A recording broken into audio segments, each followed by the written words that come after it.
Longtime partners Qantas and Emirates have been granted the green light to continue their extensive partnership. But why was it at risk to begin with?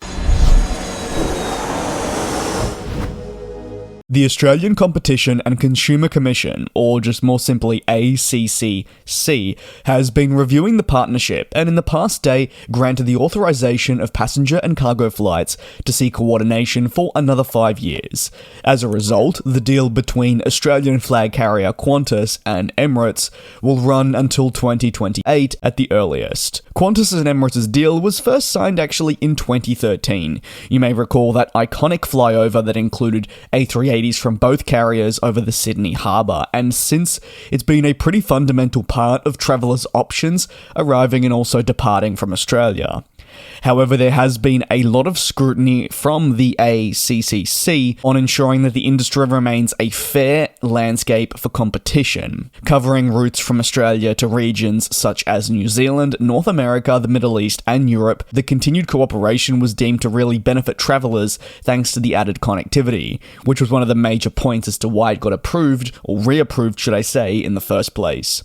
Additionally, the watchdog says that optimizing earnings and redemption opportunities from reward loyalty programs is another factor that was ultimately considered and played a role in getting this over the line. The Australian Competition and Consumer Commission has kept a pretty watchful eye on developments within the Australian aviation industry lately. I'd really argue in recent times with the likes of Bonza joining and Rex looking to expand in the space, it's their job to monitor the likes of Qantas to ensure that competition is encouraged, but also these airlines have the opportunity to also thrive in the space and are not completely pushed away by the flag carrier. In the case of the Qantas and Emirates deal, obviously the concern wasn't around your domestic airlines such as Bonza, but really more so around Air New Zealand and their routes from New Zealand through to Australia that may have been impacted by such a decision to continue this partnership. It was eventually deemed through a thorough investigation that it wouldn't be the case, and Air New Zealand would still have the opportunity to operate these routes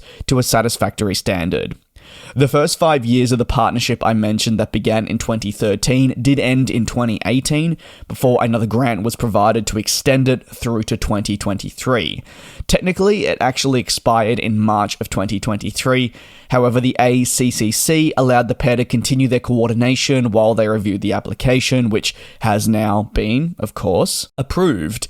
It is a milestone for Qantas. You may be wondering why. Well, obviously, excluding the deal being reapproved, it is one of the first decisions they've seen go in favour of them by the ACC in recent times, as a lot of proposed business plans that they had have been rejected by the ACC of fear that it would negatively impact prices within the Australian aviation space, competition, and travellers. So therefore, you do know when Qantas are putting forward a new plan, it is going to be heavily criticised and may very well not get approved at all. So for the Qantas and Emirates deal, to see that reapproval so coordination can continue must have meant that it was very, very clear the positives that it would have on travellers. Let me know your thoughts on the Qantas and Emirates coordination continuing.